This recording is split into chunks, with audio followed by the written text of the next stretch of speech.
Olá, muito boa noite. Começa mais uma edição do programa Agrodebate, o programa aqui de segunda, hoje, até sexta-feira, debate o agronegócio para você aqui na tela do canal AgroPlus. Obrigado pela sua companhia.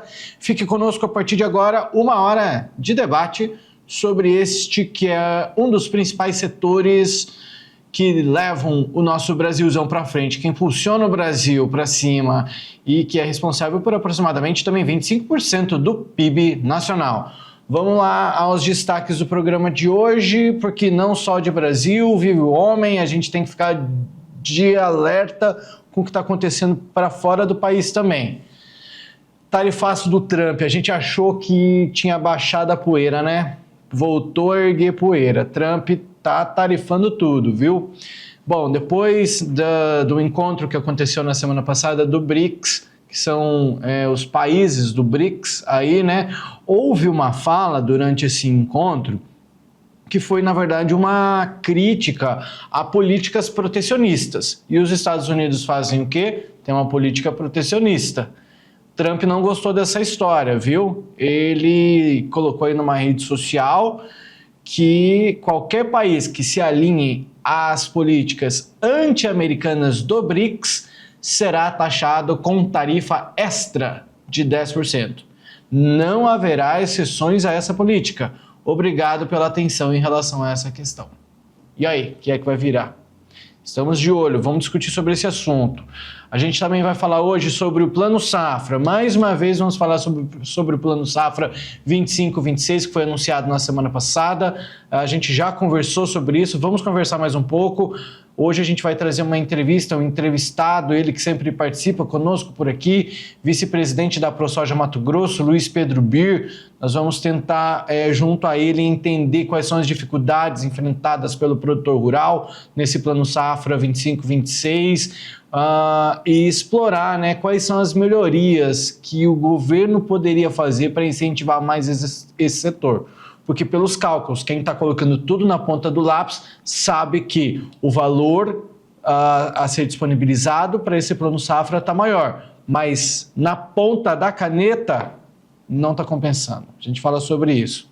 E a gente também vai falar sobre um tema de um estado brasileiro que ele pode se tornar um grande polo logístico, porque ele tem condições favoráveis para a produção de soja e muito próximo, e ele tem porto. Então, para ele levar commodities para Estados Unidos ou até mesmo para outras rotas aí, tá muito fácil, que é o estado do Amapá, que seria a nossa última fronteira agrícola, né? Geograficamente falando, nossa última fronteira agrícola do país, o Amapá, está despontando. Mas a gente também vai trazer opiniões de pessoas que já viveram, tá? Isso. Não é, meus amigos? Seu Bianco, que é especialista em negócios, Daiane Kerneve, que estava sumidinha, Daiane. Seja bem-vinda mais uma vez, minha amiga. Na semana passada você estava em função junto à ProSoja, né? Seja bem-vinda de volta. Boa noite, Jossan. Boa noite, Bianco. Jossan, eu estava com saudade de vocês, estar aqui no Agrodebate é sempre bom. Eu estava, assim, fazendo o 3º módulo da Academia de Liderança e já estamos nos encaminhando para o finalmente, né? Uma pena, mas esse curso que eu estou fazendo já está quase encerrando. Então, esse mês aí ainda vou ficar sumida por uns dias, que a gente vai ter o último módulo para conhecer o Porto de Santos. A gente vai passar também por Rondonópolis. Mas isso vai trazer um benefício também, né, para vocês aí, telespectadores que nos assistem, que a gente vai ter mais informação. Traga o máximo de bagagem que você adquirir aí, você traga para nós também. Vamos compartilhar com nossos amigos produtores rurais aí que nos assistem diariamente. Seu Bianco, seja bem-vindo mais uma vez ao Agrodebate. Boa noite, Jossan. Boa noite, doutora Daiane. Que prazer tê-la de volta e ouvir isso de você, que você está buscando e trazendo para nós todas essas novidades e conhecimentos. Que bom te ver de volta. E boa noite a todos que nos assistem. É isso aí, então, meus amigos. Bancada Tríplice Digital está de volta. Estamos completos. Vamos lá? Vamos debater o agronegócio?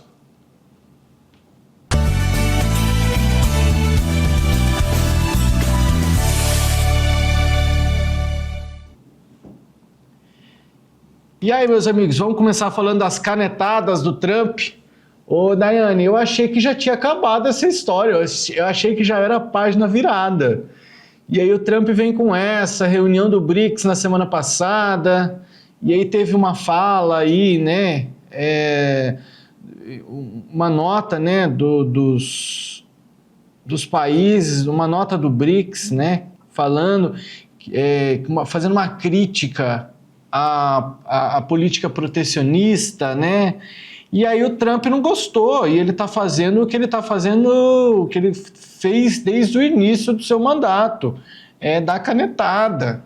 Então, parece que até que eu estou revivendo aquelas dias que nós vimos aqui. Um dia era uma canetada, a gente não conseguia nem acompanhar o que estava acontecendo. China é um valor, é outro preço, é outra taxa, era a cada minuto, a cada segundo atualizava. E agora a gente vê algo que pode ser uma ameaça ao Brasil, porque agora ele está falando de impor uma taxa de 10% adicional aos países do BRICS, e o Brasil está no BRICS. Então isso pode representar ou uma ameaça, ou enfim, o setor ele é muito grande. E fazendo uma leitura, a gente pode ter benefícios, a gente pode ter malefícios, a gente pode ter muita coisa. A partir disso, vamos conversar sobre esse assunto. Jussan, é interessante, né, essa questão do Trump. Quando ele traz esses tarifaços aí, ele já trouxe há um tempo atrás, ele e a China ficaram num duelo ali que pareciam que estavam fazendo um leilão, né? Quem vai impor mais tarifas sobre o outro, né? Era um dava um lance aqui e o outro dava um lance ali.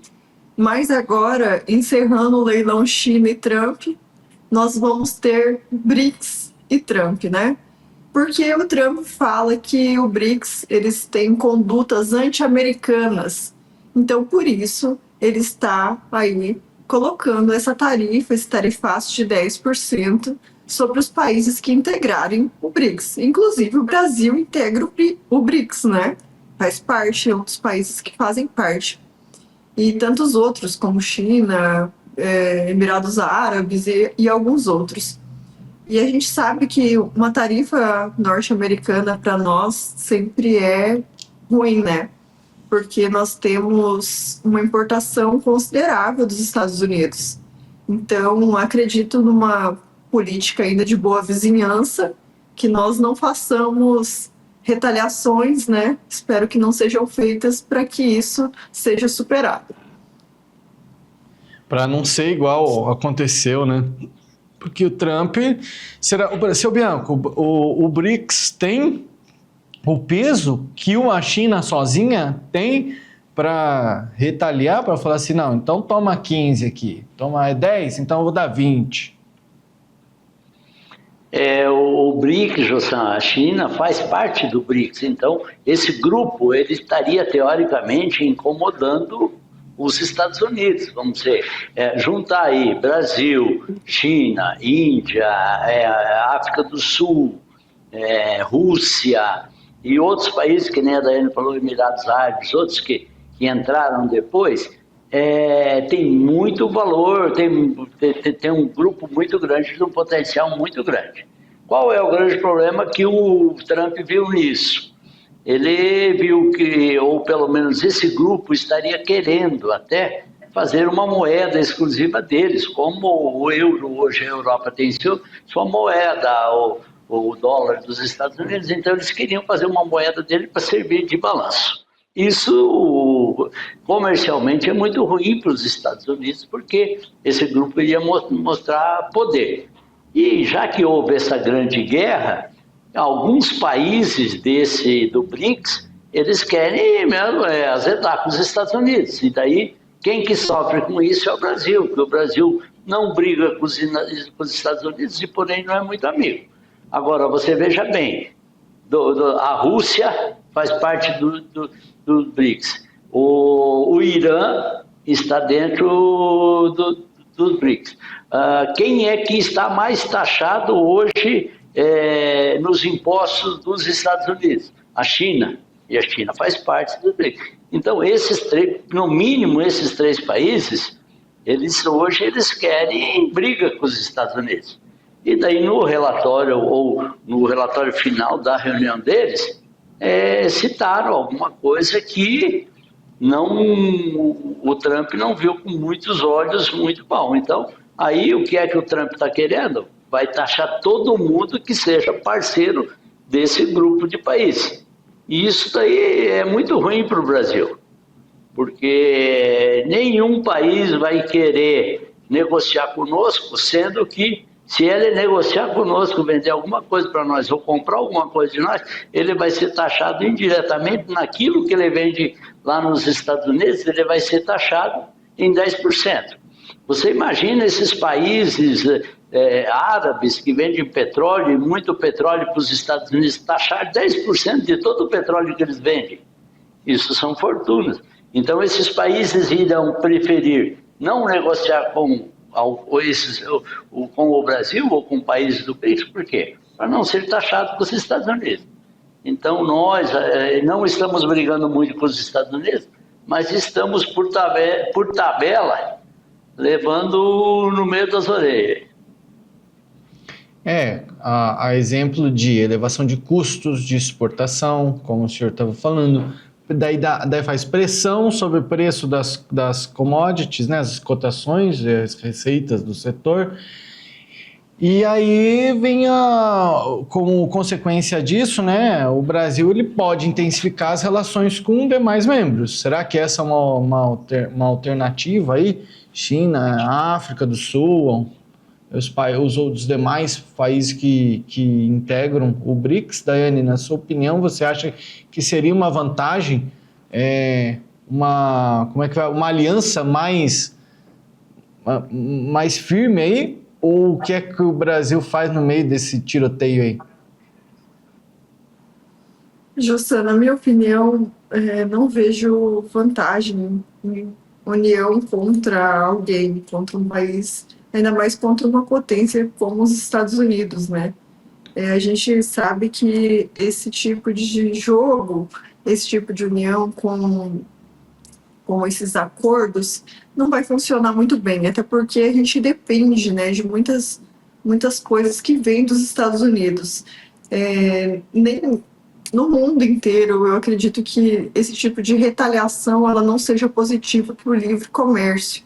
A gente falando em economia, nunca é vista com bons olhos quando a gente se une contra determinado país. Isso não é bem visto e também não somos independentes para que façamos algo nesse sentido, né? Todos os países são interdependentes, basicamente, então não vejo vantagem em tentar uma retaliação, mesmo que seja um grupo muito forte, até porque não é só a China que está junto conosco nesse grupo, né? A gente tem Emirados Árabes, tem a Rússia, mas aí eu vejo que no momento nesse cenário de guerras e de tantas outras coisas, algo assim pode até ser um estopim, né? Para algumas coisas mais consequências maiores, né? Não só uma tarifação.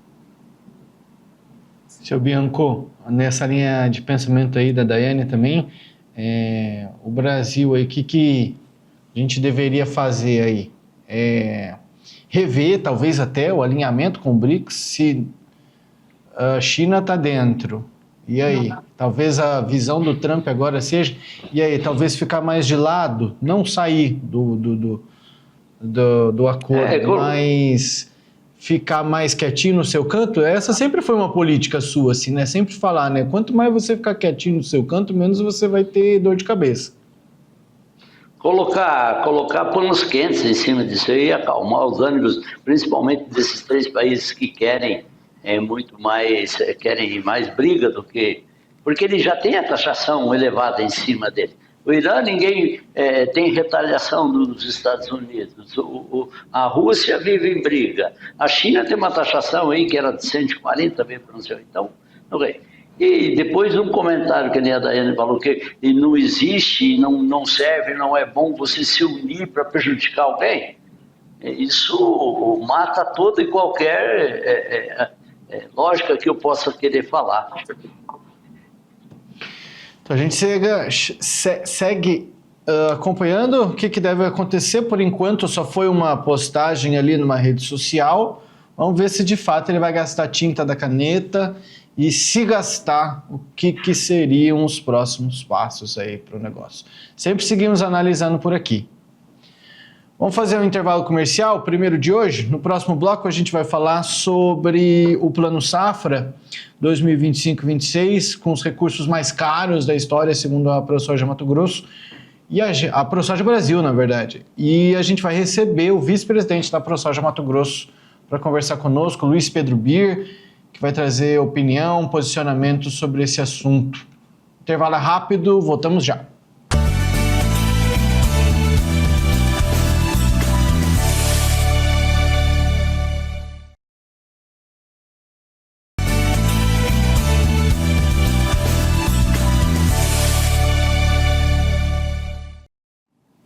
O Agrodebate dessa segunda-feira, dia 7, já está de volta e a gente continua o nosso papo por aqui. Antes, deixa eu lembrar o WhatsApp, né? Você pode mandar sua mensagem aí no nosso WhatsApp, você que nos assiste pelo Brasil inteiro, mande sua sugestão de pauta, sua opinião, seu bom dia, boa tarde, boa noite, de onde você fala, participe conosco por aí. Bom, vamos lá então. O Plano Safra, ele continua, né, rendendo pano para manga e vai render muito ainda, viu? Pelo que a gente está percebendo por aí. Anunciado na semana passada, né, segunda e terça-feira, Plano Safra da Agricultura Familiar, o Plano Safra Empresarial, e conforme o tempo vai passando, isso é uma coisa que eu já falei várias vezes por aqui, né? Conforme o tempo vai passando, você vai identificando alguns problemas, né? Primeiro no entendimento das coisas, depois na prática. E esse Plano Safra aí 25-26, eu já vou até chamar o seu Bianco e a Daiane de volta para cá, para a gente falar sobre esse assunto. Seu Bianco, na semana passada a gente conversou, a Daiane não estava conosco, mas, seu Bianco, a gente falou muito sobre esse aumento do valor que foi usado mais como uma propaganda por parte do governo, que na verdade não teve ganho nenhum. Então a gente já vê uma dificuldade aí, por conta desse aumento de 1,5% no orçamento, que o governo usa como propaganda para ele, que na verdade não é algo que é dele, né? Mas ele está se usando disso. Aumentou 1,5% no orçamento. A gente viu as taxas inflacionárias a mais de 5%. Ou seja, o ganho real ele não vai acontecer. Isso é uma coisa que a gente já sabe, né? Então tem muito pano para manga ainda para desenrolar e coisa para a gente conversar ainda sobre esse Plano Safra 25-26. Então, Justa, o governo, mas você pode ver que nas notícias do governo ele fala, nós aumentamos o Plano Safra em tantos milhões. E esses tantos milhões é 1,5% do valor do ano anterior. Sendo que a inflação foi 5,2%, então, na realidade, ele está colocando no mercado menos dinheiro do que o ano anterior. Porém, ele sempre vende para a população uma ideia de que está abarrotando o produtor rural de mais dinheiro. Daiane, a gente ainda não ouviu sua opinião sobre esse assunto, né? Quando se tem nesse quesito aí de Plano Safra, você inclusive na semana passada, como a gente já falou hoje, né? Você estava aí numa rodada técnica, aí, numa viagem junto com a ProSoja também, e vendo de perto aí a opinião dos produtores rurais e dos associados da ProSoja, o que é que os produtores estão entendendo desse novo Plano Safra anunciado na semana passada? A gente já está falando de uma forma bem rápida aqui e objetiva. O Plano Safra não está contente do produtor. Por quê? Porque ele está mais limitado esse ano. Eles estão dificultando mais, impondo mais requisitos para concessão. Até produtores que já tinham, todos os anos, já pegavam um recurso, estão com dificuldades. Eles estão exigindo CAR, eles estão exigindo algumas outras questões que já eram exigidas e algumas a mais.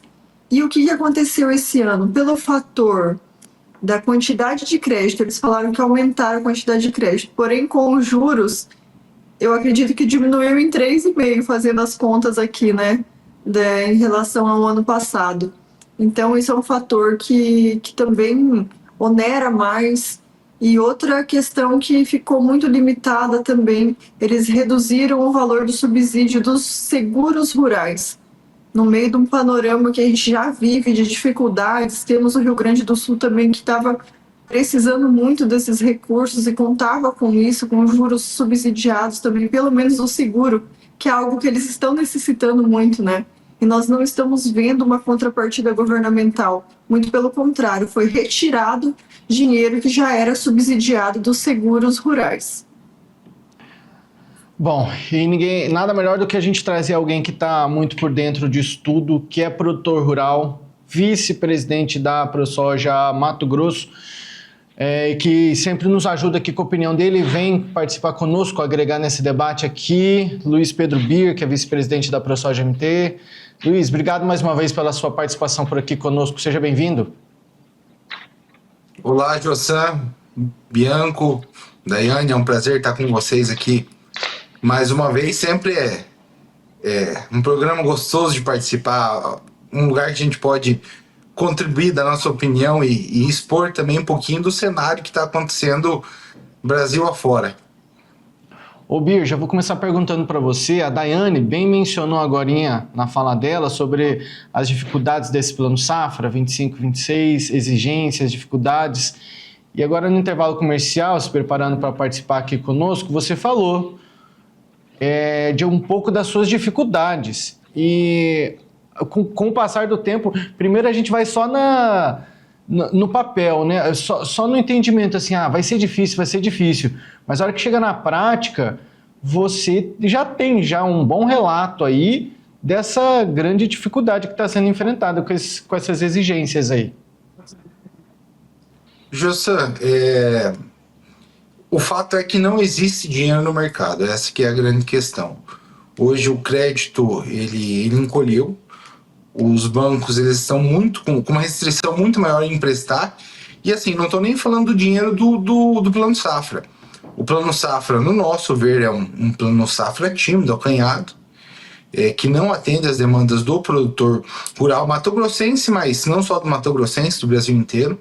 É um Plano Safra que encolheu, que serve, como você muito bem disse, para propaganda, né? Mas a situação do crédito agrícola, tanto ele o subsidiado quanto ele de juros livres, ele sumiu da praça. E para um cenário econômico difícil que o Mato Grosso vem enfrentando, a gente sabe que não teremos um ano fácil, né? Vai ser um ano de arroxo, de aperto nas contas, e o produtor rural vai ter que se virar para conseguir plantar. Seu Bianco. Bia, a gente vê que o governo, como você falou, faz propaganda, né? Mas ele, na realidade, ele não tem o dinheiro, então, no seu pensamento, ele vai dificultar cada vez mais para sempre jogar a culpa nos outros, ou ele está simplesmente hoje tentando protelar? Seu Bianco, vou te dar um panorama geral sobre a nossa interpretação do Plano Safra. Ele tem hoje 516 bilhões, porém, o que o governo não menciona é que 17% desse dinheiro que o governo federal considera do Plano Safra são recursos de mercado, são LCAs, CRA, né, o CRA também, e ele computa esse dinheiro, que é um valor não subsidiado, como o Plano Safra. Então, na realidade, a gente tem um encolhimento do Plano Safra. Se você descontar essa parte do LCA, que são juros livres de mercado, em relação ao ano passado, descontando a inflação, o Plano Safra encolheu 0,38%. Infelizmente, nós estamos numa situação que o produtor mato-grossense e o produtor a nível de Brasil, está com dificuldades. Sim, está com dificuldades financeiras. A conta ela não tem fechado bem. Qualquer deslize, qualquer derrapada na produtividade, na produção, o produtor fica no vermelho. E a gente sabe, tivemos anos bons, mas o produtor, principalmente, especialmente o Mato Grossense, tem a cultura do investimento muito forte. Então, se o produtor sobrou dinheiro para esse ano, ele não guarda esse dinheiro. Ele reinveste, ele amplia a área, amplia pátio de máquinas. O produtor mato-grossense tem uma ânsia muito grande em produzir. Então, teremos um arroxo muito grande esse ano, sem falar no aumento de juro do Plano Safra. Hoje a gente está falando no demais, aí na questão do demais, que a grande maioria dos produtores mato-grossenses se enquadram, 14%, a Selic está 15%. Então é muito perto da taxa Selic, que é uma das mais altas da história. Nós temos o Plano Safra com maior juros também da história. Então realmente o governo não está fazendo questão de ajudar. Daiane. Muito bom ter você aqui conosco sempre. Falar sobre um assunto desses, um tanto polêmico, né? Porque a gente sabe o tanto que o produtor depende do seguro, seguro agrícola, principalmente em anos que a gente tem visto, né? A gente teve aí ano retrasado, ano de seca, aí anos agora chuvosos, Rio Grande do Sul também sofrendo bastante, e o nosso Mato Grosso também, que esse ano alguns produtores também perderam. E quando a gente fala em redução, né, dos subsídios do seguro rural, isso significa um risco muito maior para o produtor rural. O que você poderia falar para a gente sobre isso? E teve cortes também nos fatores de tecnologia, né, de implementos de máquinas, armazéns, tudo isso também foram cortados desses créditos. Temos um problema crônico de armazenagem. Eu já tive aqui falando sobre isso com vocês. Hoje o Mato Grosso ele é capaz de armazenar 53% da sua produção. Então quer dizer, um pouquinho mais da metade. A FAO, ela orienta que os países têm que ter 150% de armazenagem da capacidade produtiva. Então nós temos um gap em armazenagem gigantesco. E uma das ferramentas para sanar esse problema é o financiamento de armazéns do Plano Safra, né? Mais uma vez, um financiamento tímido.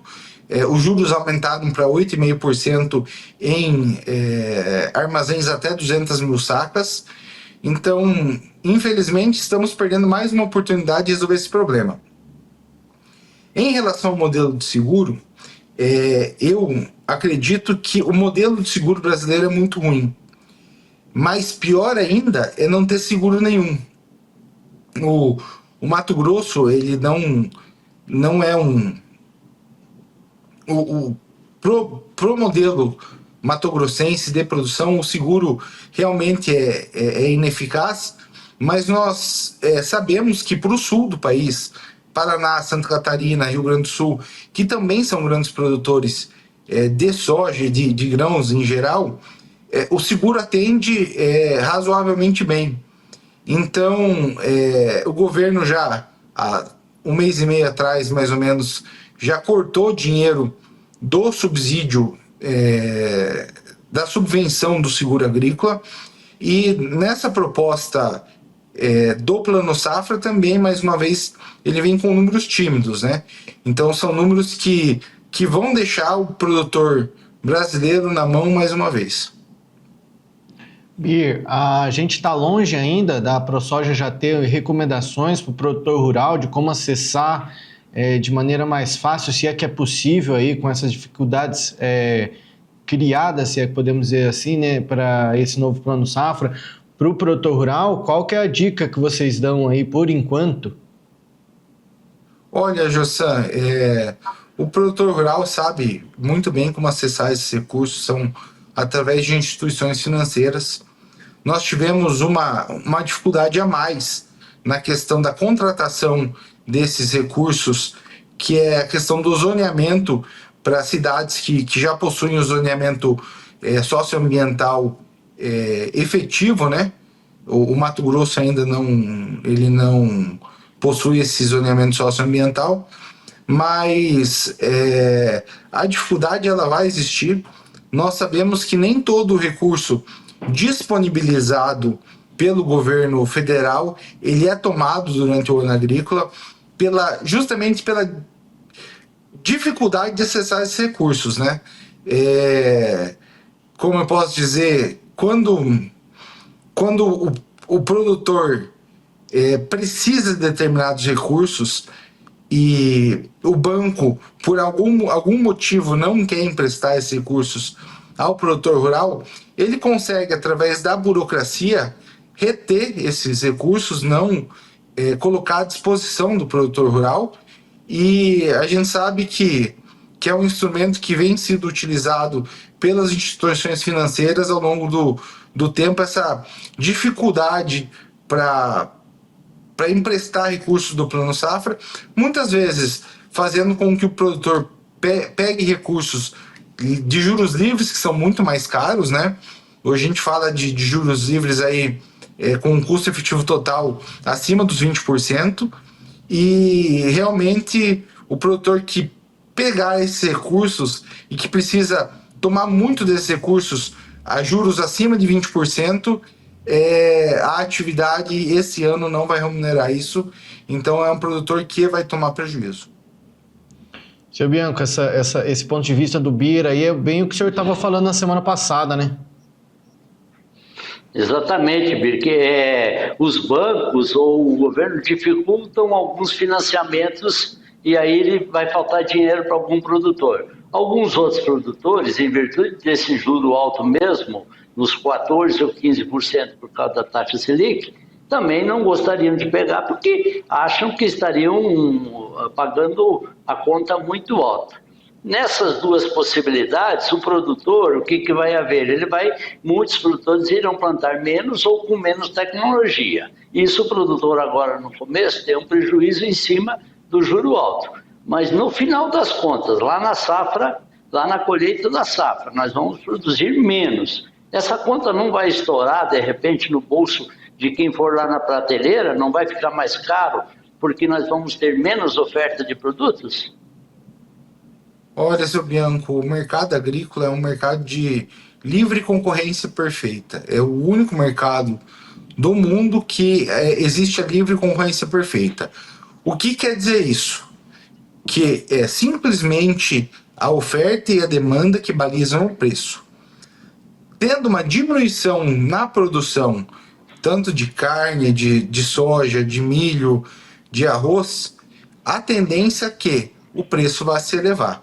Então, nós poderemos ver essa atitude de falta de financiamento do governo resultar em preços altos para a população, no final das contas, de todos os produtos agrícolas. É lógico, o produtor precisa de um preço mínimo para conseguir sobreviver, e que isso hoje não acontece. Mas também não é saudável que a população, no fim das contas, pague muito caro pelo seu alimento, porque, afinal de contas, nós sabemos que todo mundo precisa comer para viver, né? Daiane? Nesse ponto, Lucas, a gente entra num ponto muito significativo, né? Quando a gente fala da população, a gente fala da segurança alimentar, que é um direito fundamental. E nesse sentido, eu acredito que o governo deveria subsidiar pelo menos mais seguros, investir mais nessa segurança alimentar, né, Luiz? Porque a gente percebe que a população sempre sofre a consequência, né? Enquanto o governo fica jogando com a população, falando que está aumentando o Plano Safra, quando de fato não está, a gente vê que quem sofre é a ponta, tanto os consumidores quanto os produtores. Porque o que a gente tem visto ultimamente são produtores falando sobre endividamento, produtores que estão muito tempo, né, na atividade, mas têm dificuldade aí, tanto do acesso, né, quanto aos juros também, tem dificultado esses esses recursos têm ficado muito limitados, porque a gente sabe que hoje a atividade agrícola não está comportando todos esses juros. Então, o que fazer nesse momento? Muitos estão até saindo da atividade por conta disso. Momento complicado para a agricultura, né?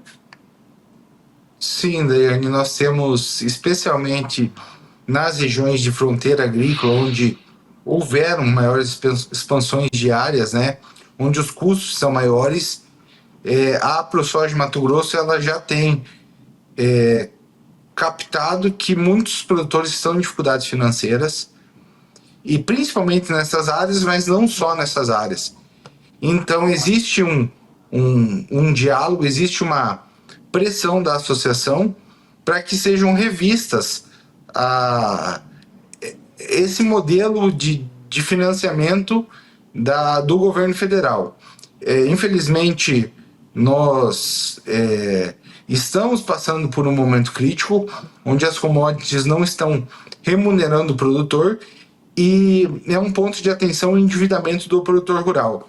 Nós não queremos que apenas os mega produtores, o pessoal que tem facilidades em conseguir créditos baratos, o pessoal que realmente planta um absurdo de área, sobreviva, né? A gente sabe que o produtor rural, principalmente no estado do Mato Grosso, socialmente ele é muito importante.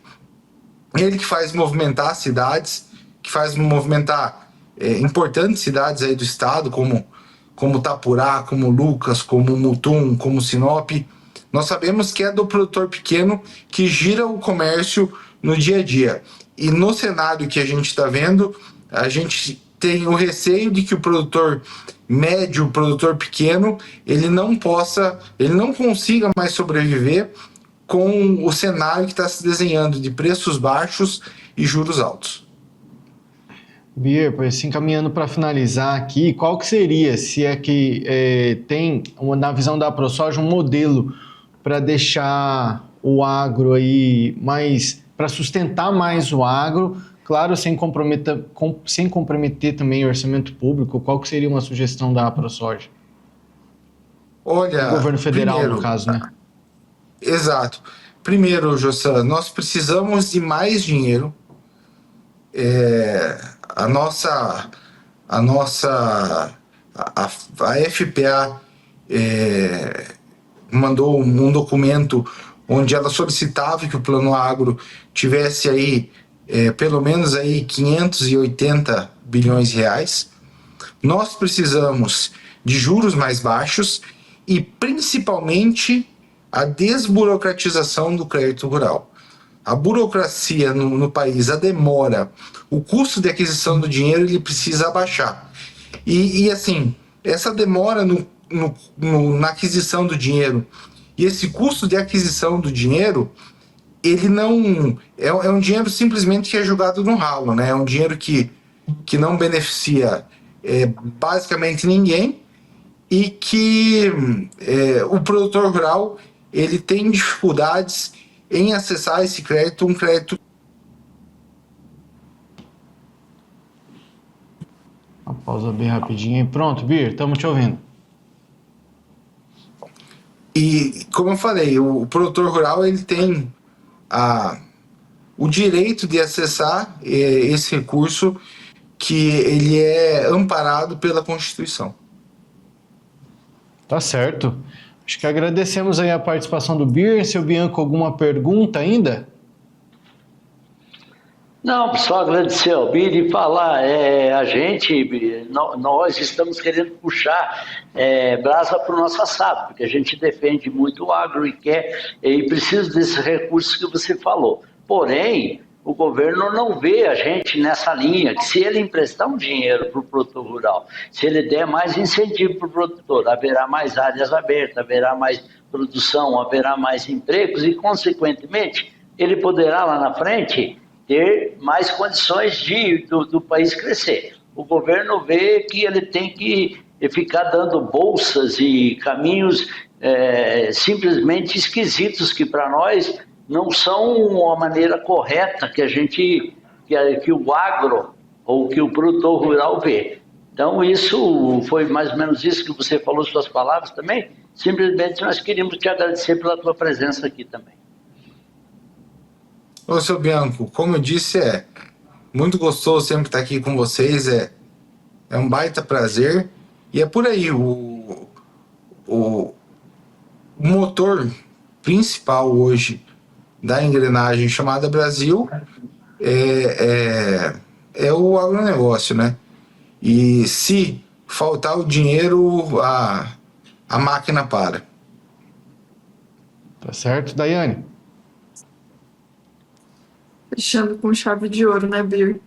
A gente sabe que, como o Bianco falou mesmo, não é um dinheiro que é de graça. O produtor pega, toma emprestado, mas devolve, e depois isso tem um retorno para o Brasil também, né? Nós temos pagamentos aí de tantos impostos que têm trazido benefício para a sociedade. A gente pode ver nessas regiões que são agrícolas, todas elas sendo asfaltadas aqui no estado, né?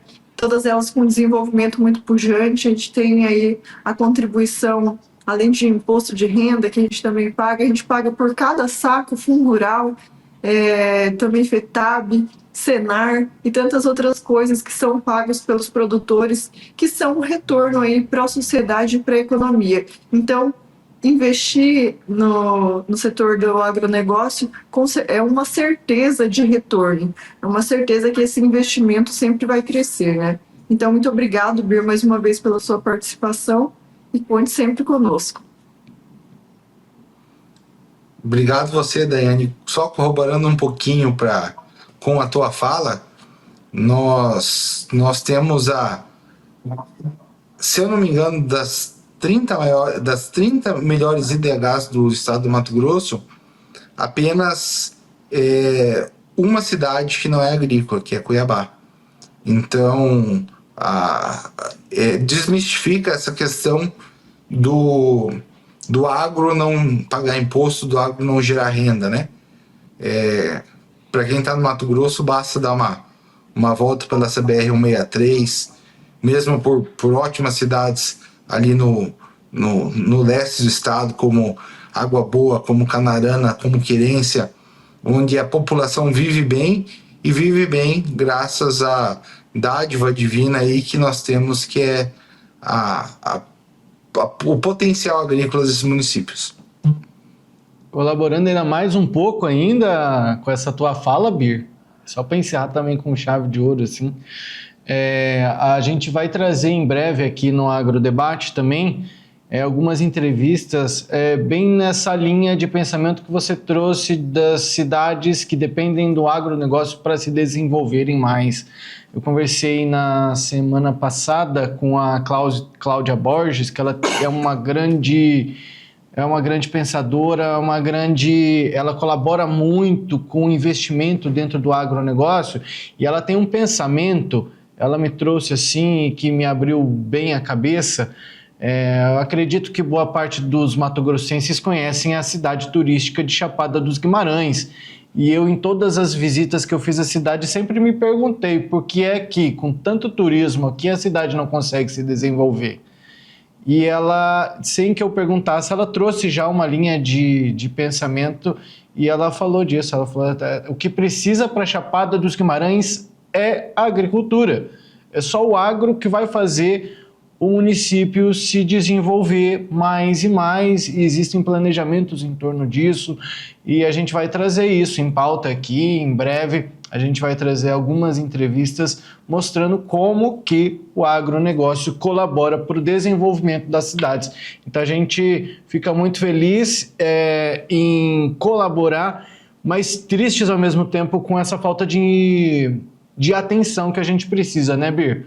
Mas eu sei que o seu tempo é curto conosco. Obrigado pela sua participação, vamos agradecendo aqui.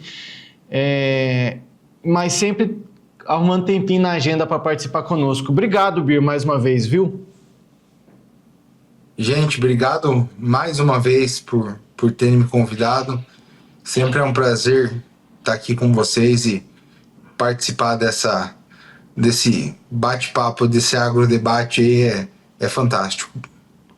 Eu já fico até com vergonha, eu falo, em que momento que eu vou começar a ser chato, se já não estou sendo, com tanto convite que eu faço. Valeu, Bir, até a próxima. Aí, meus amigos, obrigado. Então, vamos lá. Então, Daiane e seu Bianco, a gente continua por aqui. Vamos fazer uma pausa e no próximo bloco a gente vai falar sobre o Amapá, despontando, né, como polo turístico, polo logístico e condições favoráveis para a produção de soja, né?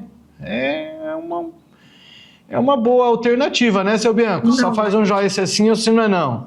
E aí, qual que é? Então pronto, vamos dissertar no próximo bloco. O intervalo é rápido, a gente volta já.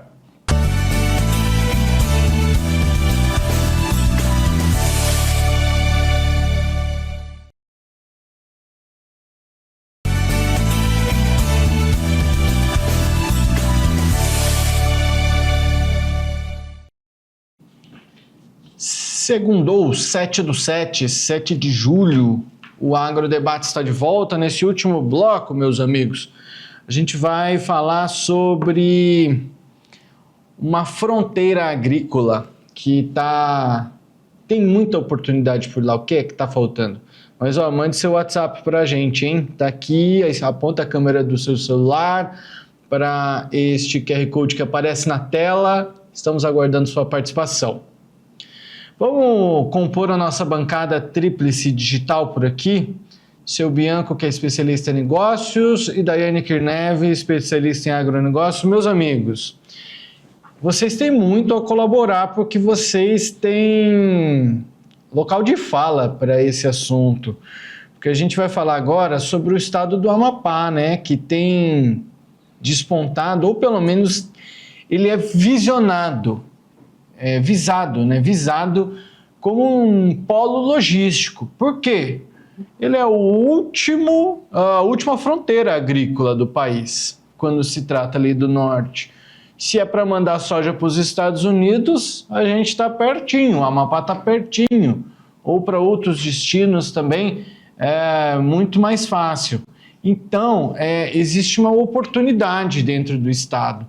O que falta talvez sejam políticas que incentivem o desenvolvimento da região, né? Porque a sua posição geográfica, ela é privilegiada, né, Daiane? O estado, ele tem essa visão, muitas pessoas já tiveram essa visão por conta dessa fronteira agrícola dele, e existem muitas oportunidades. E aí, algo que estava parado, parece que o Estado tem regularizado questões fundiárias para viabilizar a produção agrícola lá no Estado. E os produtores estão adaptando o solo para cultivo de grãos, mas isso é algo que produtores já tinham visto há muito tempo atrás, né? O Estado ele já poderia estar bem mais desenvolvido. Mas agora a gente tem visto aí, parece que talvez uma colaboração aí do Estado para ver um desenvolvimento na região. Bom, Jossam, falar sobre o Amapá é algo que me remonta a 20 anos atrás. Como eu e o seu Bianco já falamos, o estado ele vinha se mostrando promissor desde 2002, 2003. Já tinham muitos produtores indo até o estado do Amapá para investir, né? E aconteceu que esses produtores, nós mesmos fomos na região, chegamos a plantar no estado do Amapá, né? Porque, imagine só, já são uma região que fica perto do porto, né? Então, teria, em tese, um valor muito agregado nos grãos, né? E uma área que ainda era tecnicamente barata na época, né? Então, seria um excelente investimento para a gente fazer essa expansão agrícola, né? Que a gente tanto deseja. Parecia ser o melhor dos mundos. Porém, nós tivemos entraves burocráticos governamentais. O que aconteceu? O Estado não fornecia licenças para o plantio de soja.